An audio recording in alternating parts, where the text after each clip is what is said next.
जय गुरु जी, शुक्राना गुरु जी, संगत जी, आज का सत्संग आप अंत तक सुनिएगा, आपको बहुत अच्छे आंसर्स मिलेंगे। सो जय गुरु जी, शुक्राना गुरु जी। जुलाई 2007। निसंदेह मैं कुछ चमत्कारिक और ईश्वरीय संस्मरणों का वर्णन करना चाहती हूँ। मैं उन कुछ भाग्यवानों में हूँ जो प्रभु की उपस्थिति और कृपा पाकर धनी और कृतज्ञ हुए हैं।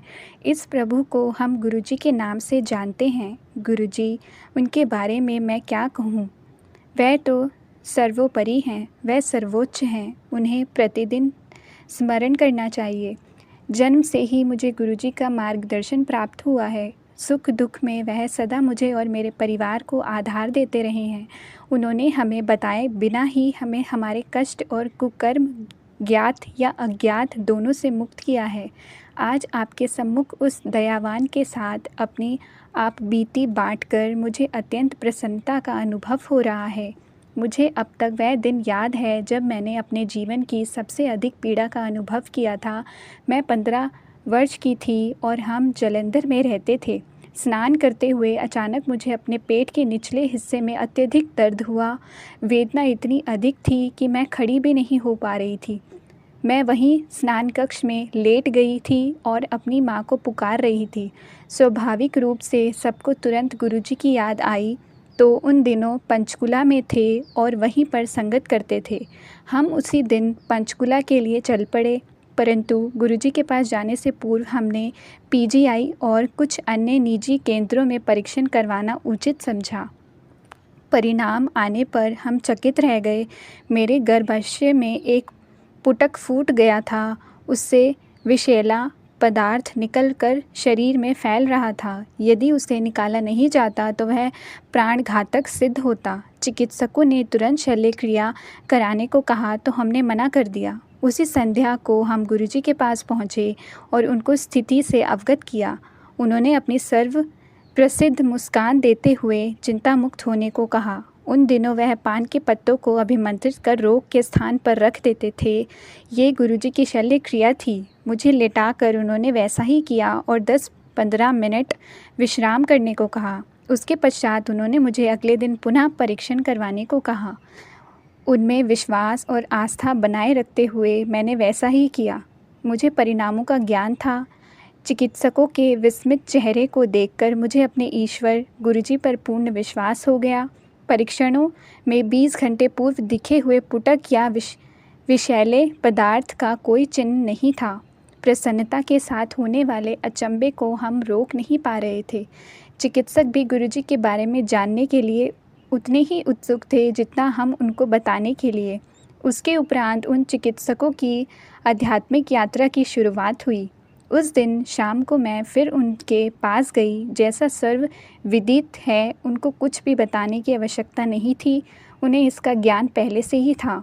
उन्हें अपनी कृतज्ञता प्रकट करने के लिए हमारे पास शब्द नहीं थे, पर वह यह नहीं चाहते।